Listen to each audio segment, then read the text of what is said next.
ঝিনাইদহ সদর থানায় আছেন প্রতিনিধি ইমন হাসান। বিস্তারিত জানতে সরাসরি যুক্ত হচ্ছি তার সঙ্গে।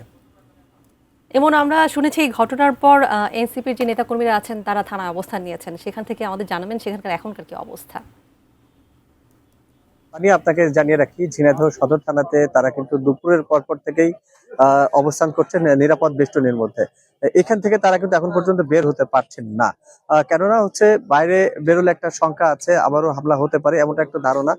একই সাথে তারা কিন্তু নাসিরউদ্দিন পাটোয়ারি তিনি চেয়েছিলেন যে তিনি নিজে বাদী হয়ে এখানে মামলা করে যাবেন হামলাকারীদের বিরুদ্ধে। কিন্তু এখন পর্যন্ত থানায় তাদের মামলা না নেওয়াতে তার ভেরিফাইড পেজেও কিন্তু তিনি একটি পোস্ট করেছেন। একই সাথে তিনি ঝিনাইদহ সদর থানার সামনে এখন পর্যন্ত, ঠিক আমার পিছনটিতে এখন পর্যন্ত অবস্থান কর্মসূচি নাসিরউদ্দিন পাটোয়ারি কিন্তু চালিয়ে যাচ্ছেন তার কেন্দ্রীয় এবং স্থানীয় যে সকল নেতাকর্মী আছে তাদেরকে নিয়ে। এখানে একটু ভোগান্তের ব্যাপার যেটা হচ্ছে যে বিদ্যুৎ সংযোগ বিকেল থেকেই কিন্তু বিচ্ছিন্ন করা রয়েছে।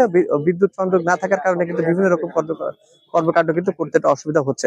আর আরেকটু জানিয়ে রাখি, তিনি কিন্তু সরাসরি বলেছেন যে আইনমন্ত্রী আসাদুজ্জামান একই সাথে রাশেদ খান তারা এই ইন্ধন দিয়েছে এই হামলার ব্যাপারে, সেই ব্যাপারটাও কিন্তু তিনি অভিযোগ করেছেন। সেক্ষেত্রে আবার রাশেদ খানের সাথে কথা হয়েছে। রাশেদ খান জানিয়েছেন যে তার বিরুদ্ধে যেহেতু কথা বলা হয়েছে তার ইন্ধনের কথা, তো বিষয়টা যদি প্রমাণ না করতে পারে সেক্ষেত্রে নাসিরউদ্দিন পাটোয়ারির বিরুদ্ধে কিন্তু মানহানির মামলা করতে যাচ্ছে রাশেদ খান। তো এই মুহূর্তে আমি ঝিনাইদহ সদর থানার সামনে আছি। তো এখানে কিন্তু নাসিরউদ্দিন পাটোয়ারির এখনো অবস্থান কর্মসূচি চলছে। এই ছিল আমার কাছে ঝিনাইদহ সদর থানা থেকে সর্বশেষ।